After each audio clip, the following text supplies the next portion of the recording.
안녕하세요. 준수상가입니다. 제 시청자분들이 지수 추종도 하시지만 레버리지 ETF에도 관심이 많으시잖아요. 저도 마찬가지입니다. 다만 저는 QLD로만 들고 있거든요. 그런데 거래량, 보유 순위 같은 통계를 봤을 땐 많은 분들이 TQQQ 투자하실 것 같아서 오늘 영상을 준비해 봤고요. 끝까지 들어주신다면 TQQQ에 투자하는 사람이 망하지 않기 위해 꼭 해야 할 한 가지를 얻어가실 수 있을 겁니다. 자, 우선 저는 QLD나 TQQQ나 둘 중에 한 가지가 더 좋다, 그런 생각을 갖고 있지는 않습니다. 우리들은 안전한 지수 추종에 장기 투자하되 레버리지 배율을 적절하게 높여주는 걸로 시장을 이기는 수익률을 추구합니다. 우리의 은퇴를 앞당기고 노후에 조금 더 많은 부를 얻기 위해서죠. 그러기 위한 수단으로 QLD와 TQQQ 같은 레버리지는 칼과 같습니다. 올바르게 사용하면 일상에서 늘 쓰는 조리도구 같지만 잘못 사용하면 다칠 수 있는 흉기예요. 사람마다 레버리지 배율을 QLD로 높일지 TQQQ로 높일지는 각자 처한 상황과 투자 성향에 따라 다릅니다. 그래서 자아 성찰을 한번 해줄 필요가 있어요. 객관적으로 자신을 돌아보고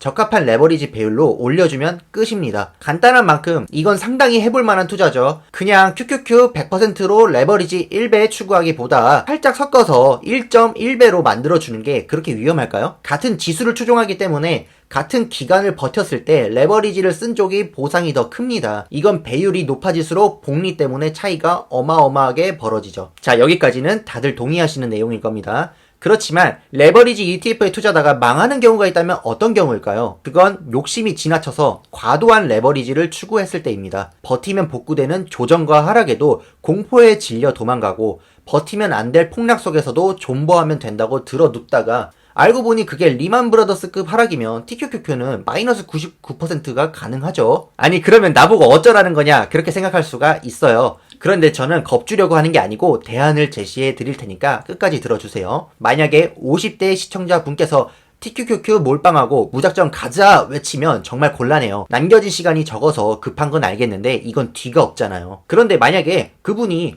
80%는 QQQ, 20%는 TQQQ를 투자한다고 하면 이건 납득할 수 있죠. 아무리 리먼이나 닷컴버블 같은 하락에 대처하지 못하신다고 해도 본인 노후가 남겨진 80%의 QQQ로도 대비가 되신다면 그건 충분히 존중받을 만한 투자 방법입니다. 그리고 이런 게 꼭 나이로만 정해지는 건 아니에요. 같은 20대여도 비혼주의자인 A씨와 결혼할 예정인 B씨는 서로 감당 가능한 리스크가 달라요. 이렇게 사람마다 각양각색인데 이걸 배율이라는 수치로 정한다니 어려운 게 맞습니다.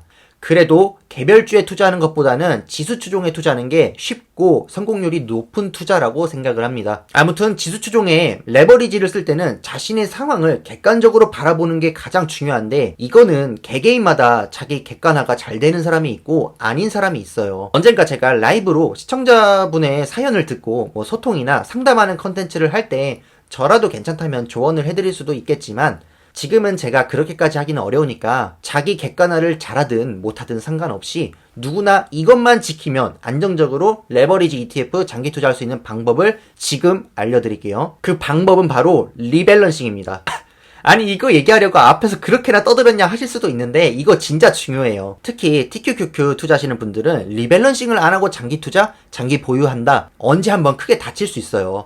지수는 우상향하겠지만 크고 작은 굴곡들이 반드시 따라올 겁니다. 자, 그러면 지금부터 왜 TQQQ는 리밸런싱이 필수인지 두 가지 이유를 알려드릴게요. 첫 번째입니다. TQQQ는 마이너스 99%를 찍는 데드라인이 QLD보다 일찍 오기 때문입니다. 이건 떨어질 때도 3배로 움직이기 때문에 그런데요. 그래서 리먼급 하락이 터져도 QLD는 살아남았지만 백테스팅에서 TQQQ는 마이너스 99%를 찍죠. 이걸 바꿔 말하자면 QLD는 대응을 안 해도 될 일에 TQQQ는 대응을 해줘야 된다는 말입니다. 아무리 무지성 적립식 투자를 하겠다고 해도 자기 자산에 너무 무관심한 것도 잘못이에요. 자기가 대처를 해서 자산을 지킬 수 있으면 하는 게 맞거든요. 그렇다고 매번 샀다 팔았다 할 필요는 없어요. 폭락을 맞출 수 있으면 숏을 치셔야죠. 근데 그게 안 되잖아요. 그래서 기준을 정해놓고 주기적인 리밸런싱이 필요합니다. 최초에 정한 레버리지 배율을 넘었다? 그러면 욕심부리지 말고 TQQQ의 초과분을 매도해줘야 됩니다. TQ는 나스닥이 장기간 우상향할 때